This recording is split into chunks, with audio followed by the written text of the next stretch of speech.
few years ago, documentary done. What happens in clubs? Yeah. Two women, I think, or three or two women, I think, went. And they had clothing with sensors that they can live monitor and see which part of the body is being touched.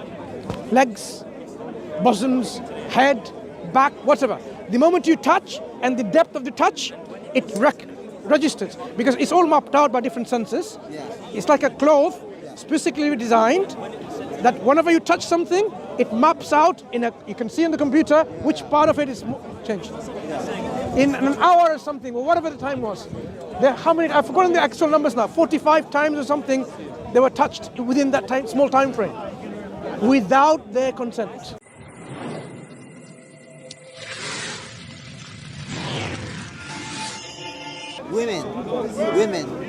Modern women say that Islam is misogynistic, that Islam is sexist, that they oppress women. That's like the biggest arguments against Islam, that they force the hijab.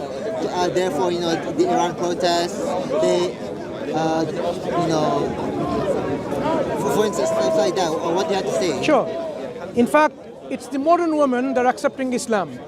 75% of the converts, even in this country, were educated modern women. So it is not true. Currently, historically, it is not correct to say modern woman disagrees. Modern woman agrees to Islam, that Islam is not feminist, misogynistic. Islam is not oppressing women. That's why they're becoming Muslim. If it was the case, the modern woman, 3 in 4, 75% of the people that are becoming Muslim, who are educated women, shouldn't be accepting Islam in the first place, if that was the case. It's a contradiction in terms. How do you expect, if Islam was seen to be misogynistic, oppressing women, not giving her rights and so on, that the same modern women are accepting Islam? Okay, that's setting the scene. Secondly, how true is it then in reality when we are discussing? Islam has emancipated women long before any charter came into existence here to emancipate the women. Okay, long before any kind of all this modern movement came to emancipate women, to say that, I have a soul. People were debating whether women had a soul when Islam gave her their rights to even own property. Yeah. That's what we're talking about. When did women have the right to own property in this country? Not too long ago. Okay, not too long ago. So people, you can understand how they were treated so badly here, that an individual that can be sold in markets, an individual who had no soul, taken like a property and no rights to own a property and behave in such a way, like a commodity. That's why they wanted to give a voice to say, we want to change this, we want to be seen as a human being. That's how you had all this first, second, third feminism, waves of feminism. But of course it's now moving to a different trajectory. In fact, it's no longer about women's rights, it's about being women's right higher than men's and even greater. That's how it's going. But there are essential principles in which to women to come to some rights and dignity and honor and responsibility and looked after as a human being was a good thing. But Islam provided all that. In fact, Islam tells us, the Prophet said that, in fact, who has the most right over you? Who is the most, if you want to give rights and if you want to give honor and so on, who has that in Islam? Man, my father or my mother. The Prophet of Islam, Muhammad sallallahu alaihi wasallam, said, it's your mother first. And then the man asked to Prophet again, and then who? He says, your mother. Second time. That's amazing. Now this man, this companion of the Prophet, is now wondering what's going on here. He says, and then who, O Prophet of God? Your mother. He kept asking, and then who? Your father. And your father. Yeah, after saying several times, your mother has the right, then your father. Oh. So now you can see how the importance Islam provides as a human being to the relationship with their mother, and how you look after her, care for, give her honor, give her rights, and all of that. Yeah. Right. So the whole idea that Islam is against women, absolutely, people have no understanding of the teaching of Islam. The Prophet of Islam said, طلب العلم فريضة على كل مسلم, whether it's male or female. The seeking of knowledge is obligatory on every Muslim, male and female. When did women get educated in European countries and so on and so forth? I guess. I'm not asking you to answer, a rhetorical question. Not too long ago. When people were not educated, we had women, like in our Islamic civilization, establishing universities, the oldest universities. Okay? Is there someone called Fatima who started the oldest university in the world, right? The oldest university in the world. From that, you had other people from other countries later on modeling against this university. The oldest known university, instituted by women, right?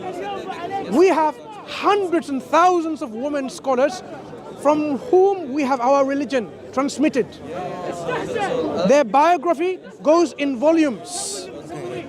You would not find a Christian or a Jewish woman scholar, say the Middle Ages. How many? Can you even name some? You won't even hardly find a name. Give me a name scholar. We can give you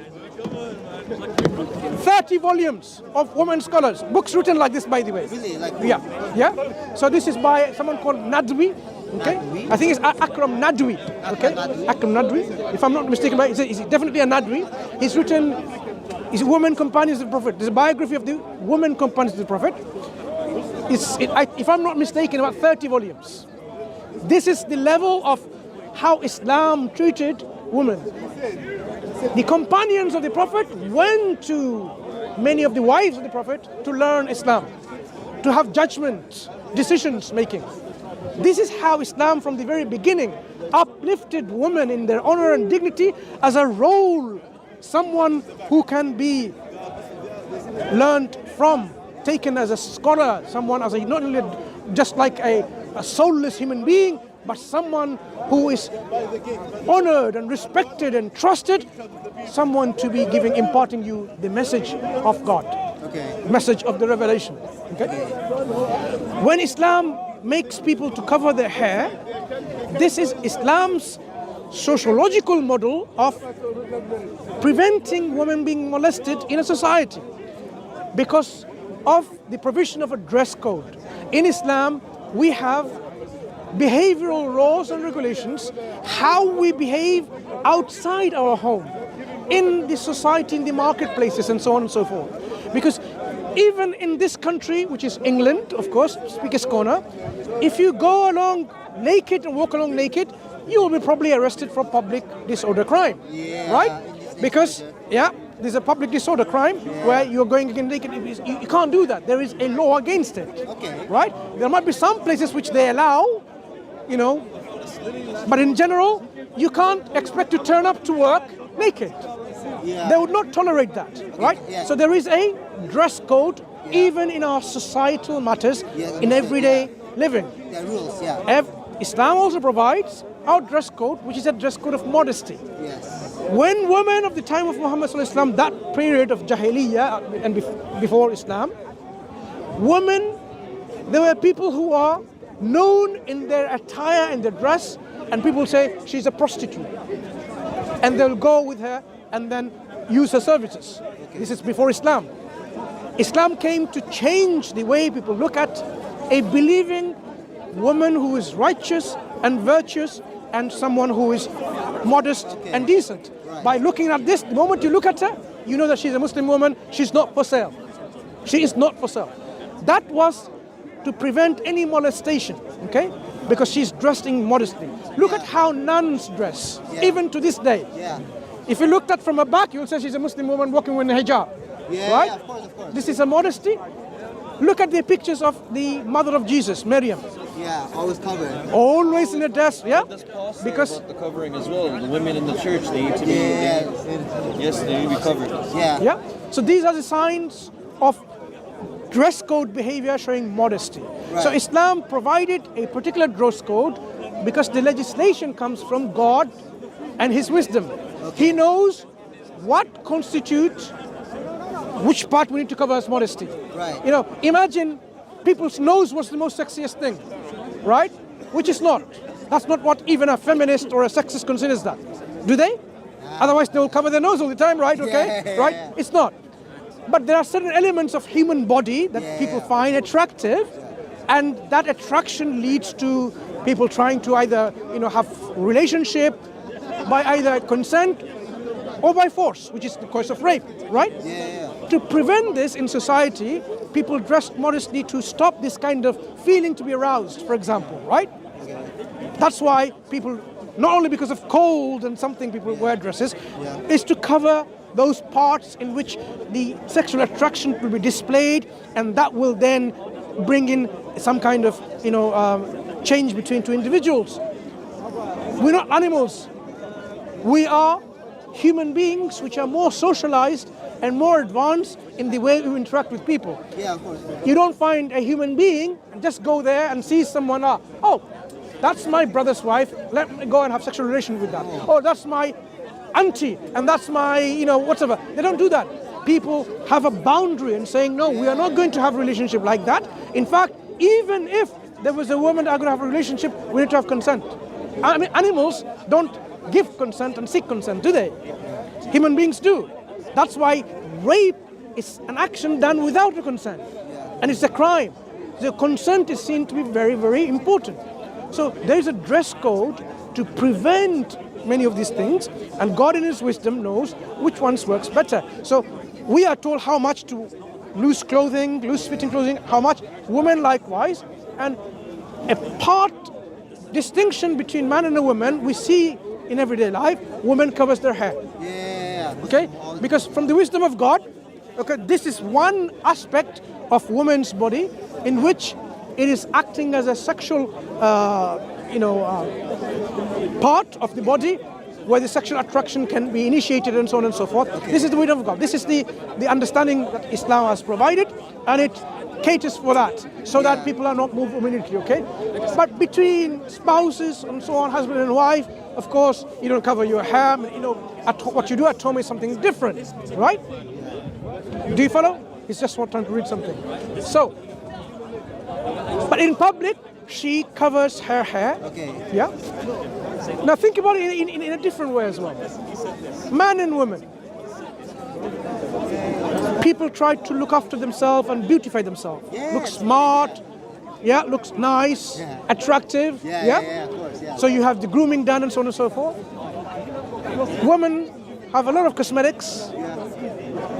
Some men do as well, right? Yeah, of course, How much do you think, comparatively, in general, if you look at the two male and female species of human beings, how much time, money is spent on decorating, looking after, beautifying, making hair attractive between man and woman? I'm guilty of that, yeah. Who spends more, man and woman? Women, generally. I don't have to say it. Generally, it's women, isn't it? Yeah, it is, It's because they do recognize the hair plays an important part in their beautification, in their attractions, in their, sexual vibe they're giving out, for example, right? Or even the glamour or whatever looks they want to give, like presentable, right? They give more importance, more attention to the hair, like what some men would do. Yeah, like what I do. Okay? So this is something that is generally observable. It might change something in later, who knows? But I'm not making an argument because of that. I'm saying the argument is God in His wisdom knows which part of our body needs to be covered in public. Yeah, when you okay? So because I have total confidence in God's wisdom and His knowledge, I would, even if I didn't understand and appreciate that law, I would follow it. But even though I can appreciate some of it now, looking at the historical contextual reality of how men and women beautify themselves, okay? But even if that wasn't the case, my faith and my reliance on God would be sufficient enough to say, God has given us these rules of dress code, and He knows what's best and what's not. Okay. Likewise, when He gives us about food, okay, He told us certain foods to avoid, certain foods. Only a part of these things, We might not know the wisdom behind it, but we know that what he has prevented us from is something not good for us. He allows us halalan tayyiba. He says whatever is good, eat from it. What is good and pure, eat from it. That means, the way we live, from God's law, God is giving us the best law to live our life. Best law. To live our life in a decent way, human interaction, dress code and so on, is the best for us. That's why if you look at the interactions between man and woman in this society, there was a few years ago a documentary done. What happens in clubs? Two women, I think, or three or two women, I think, went. And they had clothing with sensors that they can live monitor and see which part of the body is being touched. Legs, bosoms, head, back, whatever. The moment you touch and the depth of the touch, it registers because it's all mapped out by different sensors. It's like a cloth specifically designed that whenever you touch something, it maps out you can see in the computer which part of it is changed. In an hour or something, or whatever the time was. How many, I've forgotten the actual numbers now, 45 times or something, they were touched within that small time frame, without their consent. So look at how people in this country, in a country of freedom, look how people are abusing and exploiting, right? Without their consent, because of an environment that is provided, which people are either drunk or not drunk, and exploiting women because of their sexual gratification. I see. Right? Yeah. In Islam, this kind of environment is not even allowed because it's not conducive to a good social, emotional health, right? Physical health as well. Because from this, what happens is then you go next step and so on. What happens? Or people think, diseases, problems, rapes, one-parent family, you name it, because of this interaction. But this is the social norm of this country, and that's what they're living by. But Islam provides another alternative, the best alternative, that you don't have any kind of sexual relationship outside marriage. You want in marriage, and you have that bond, you nurture, you develop, and you increase in love, and so on. Then you don't have to worry about diseases which are sexually transmitted. You don't have to worry about affairs your wife, your husband is having. You don't have to worry about dissolving the marriage because of that. And one-parent families, children growing up from that. None of this. So these have repercussions, huge effect in society. How many children are growing up depressed because of one-parent families? Islam says none of that. It's very important that we have a healthy family, healthy society, and that's why the laws are there to make sure that the society is thriving between man and woman in this way. So when people say Islam doesn't give rights and benefits and equality to and so on, because Islam has an outlook which is balanced. It gives us roles and responsibilities of the two. Man and woman are not the same. So people can be fooled in thinking man and woman are the same. They are not the same. Women can multitask, you and I cannot. You have to accept and admit this weakness that we have, or not weakness, you're going to say like the engineering that we have in our brains, we're not as good as them. We're not as better as women in terms of multitasking. You have to bite it and accept it. You can't fight for it. And you have not feminism. What's the opposite of feminism? Masculinism? What is it? Toxic masculinity? I don't know. What's that? You can try all your best, but it's wired in your brain. You cannot multitask like a woman can. You can have, I'm going to protest and so on, I want equal rights. You can never come to the stage of multitasking capability like a woman can. Right.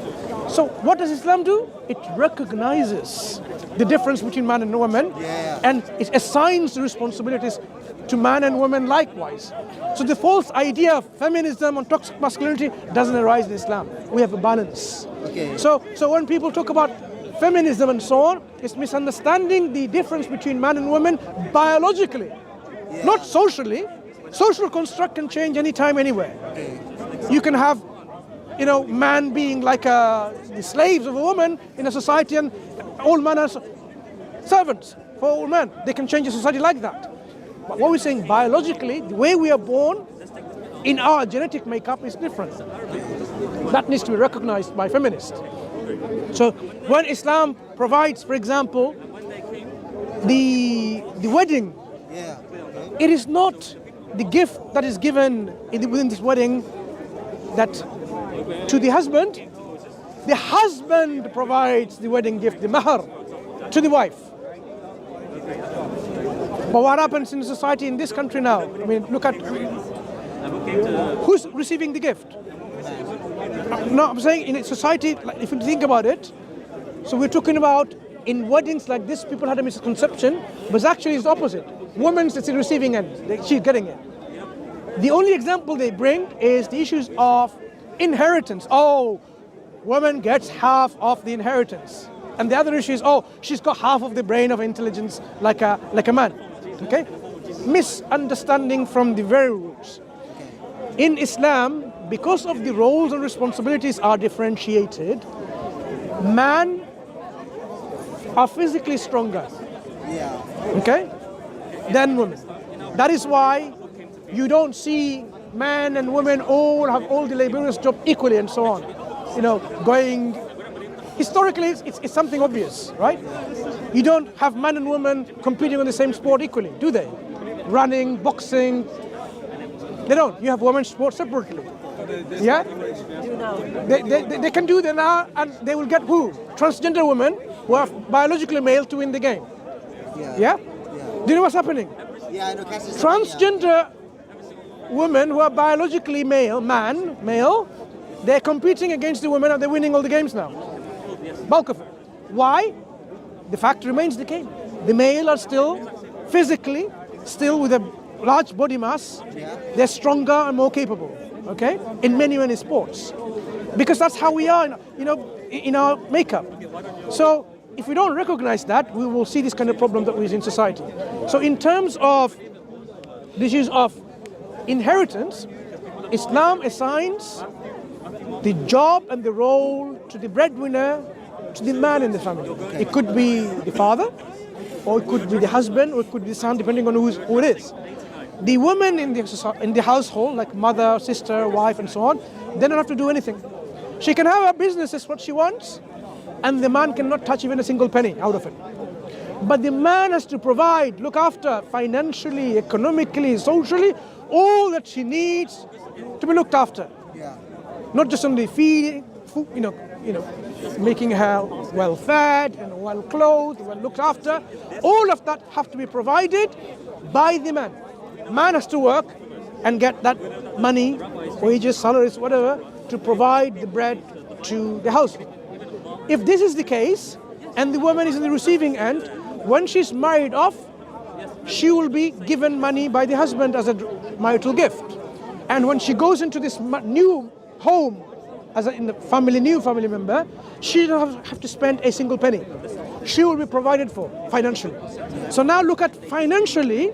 When she was at home, she has no financial obligation, but she's looked after financially by the male responsible guardian in her family. When she moves over to her next home with her husband, she's looked after by her husband financially. She doesn't spend anything financially and no financial burden. Even she has enough money and wealth, she doesn't have to spend anything, okay? The man still has to provide for her, okay? So, when it comes to inheritance, what is inheritance? Inheritance is a free gift that the deceased, which is usually the father or the mother, gives to the children, right? To the near relatives, as a free gift that you give, which you haven't earned. Think about it. Who deserves, due to fairness, this free gift in what proportion? Imagine now you have a son and a daughter, and you have a father who's passed away and left a lot of wealth. How much of this wealth should be distributed? I'm not talking about the wife now. Let's forget the husband and wife, or the mother. Let's talk about the brother and a sister. In terms of fairness, what sort of proportion should they get as a gift from this inheritance? The feminists, they will say it should be equal, if not more, right? Is that fair? Let me tell you why it's not fair. This brother When the passing away of the father, he is now the legal guardian, the financial guardian to spend on his sister, to look after her financially, to get her married to another person financially. He needs to provide all of that. Sister doesn't have to provide anything. So he needs extra financial support to look after her. Look after his mum maybe, look after everyone else in the family, look after his wife maybe, and so on and so forth. All the women folks. Now, so she's provided for as a sister, and when she goes to the next household, she will be looked after by the husband. If now you give the equal amount of proportion, you are not committing what we call fairness, because fairness demands that the son deserves more of a share because he has a bigger financial responsibility compared to the sister who has no financial responsibility. Okay? So fairness, I'll give you a chance. Fairness demands, this is what we call equitable as well, that the brother has more financial resources provided to him.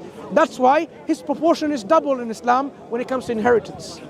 Because he will provide for the sister and he will provide for his wife who's going to come to his house as well. Okay? If it was the same, it doesn't look fair. So when people say, look, how is not the same? Because they don't understand the fairness issue. They don't look at the context why it's important to be that fair. That is what it is. The issues of the intelligence and so on, they don't even understand what they're talking about. I mean, this is another issue. We'll take some time to discuss this. But Islam gives provisions. In fact, the hadith, the narration itself, the very beginning of it tells you how a woman is intelligent enough to say that she is intelligent, not that she's half intelligent than a man. Because the hadith itself says a woman can mislead even the most clever among you. Yeah, she can overrun you with her smartness or whatever. So hadith from the very beginning, which they don't realize, when the hadith says, okay, fine, she has a reduced burden. The hadith is talking about her reduced burden of intellect and so on. Because it was all about a financial transaction in which she is going to be a witness along with another witness, a female witness. Islam says first, if you're going to have a transaction, get it all in writing and get witnesses, because you're going to have problems otherwise. If you have all in writing documented and you have witnesses, then later on you will not suffer problems, because now you have witness and you have documentation evidence. It says get 2 male witnesses. Fine, that's it. If you cannot find 2 male witnesses, it says go find women witnesses. Okay? 1 male witness and 2 women witnesses. The reason it's saying that, because on a historical context, man and women didn't have the same social sphere of interaction. Men were doing businesses and so on and so forth. Women were not interested in business because it wasn't a burden placed on them.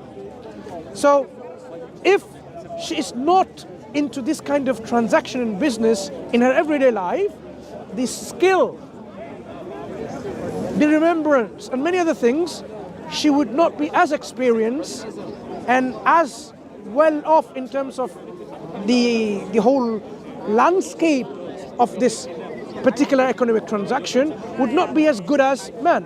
Okay? She may next have to remember many years after or something. Okay? So what? And she might be even coerced and abused and exploited because of her being a female, being a weak. Because in many societies today, women are still considered not as strong as man, and she can be vulnerable. Okay, people can coerce her to make decisions and so on and so forth. Right. So to protect all of this, a second witness will remind her if she was to err.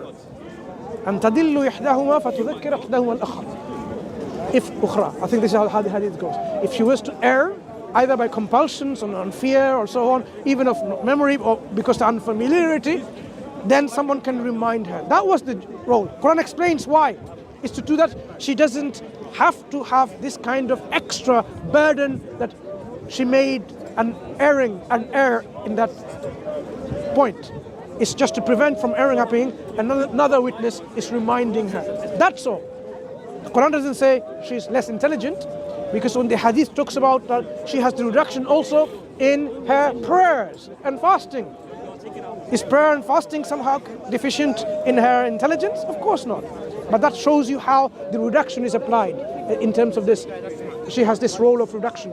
So the reduction of this financial transaction using this kind of interaction with a economic transaction, she has a reduced burden, and she can also have a support. Just like the man had a support, she would have a support of her own as well. So if you have one man and one woman, she might not have a support with that man only and so on, but she can have a support from her own counterpart, another woman. Why in the beginning we had 2 man witnesses in the beginning? Because one can also support the other. Yeah? People don't realize that. Why 2 man witnesses? Because there will be an element of support from the man, one on the other.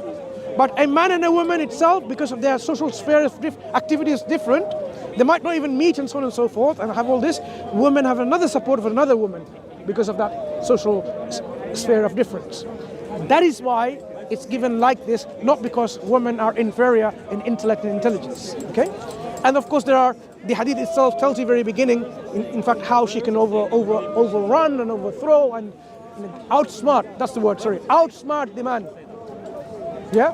Most intelligent of them, you can outsmart them. So that hadith from the very beginning totally goes against the idea that she has a reduced intelligence because Islam says so. It's not the case.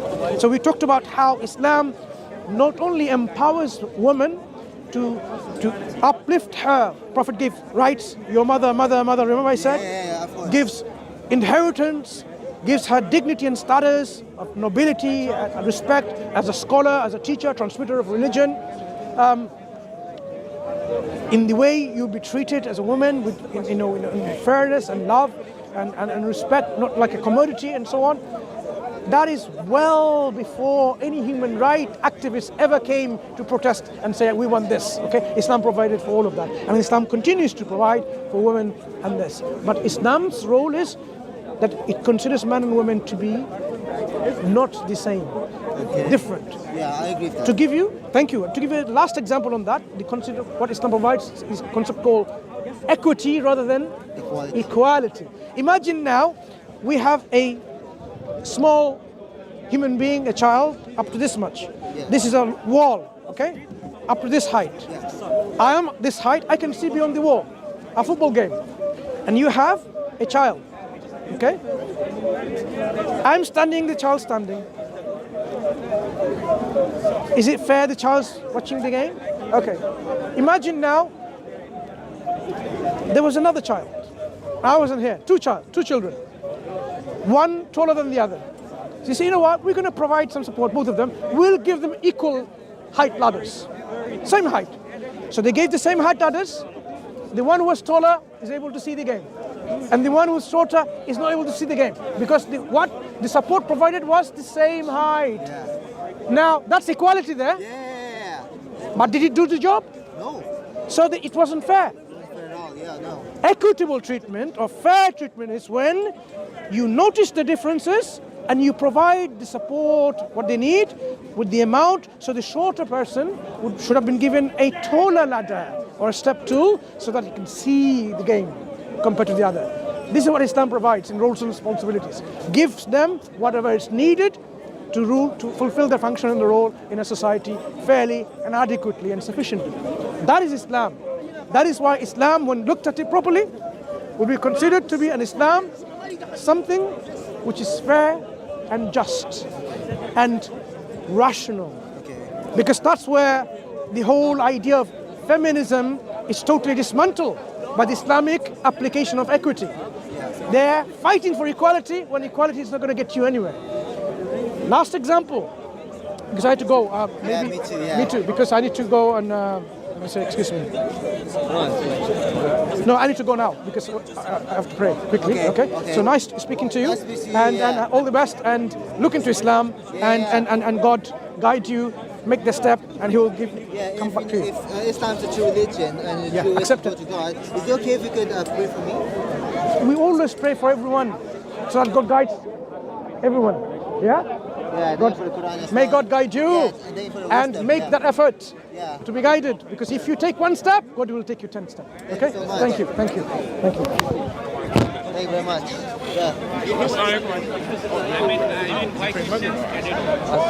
Yeah.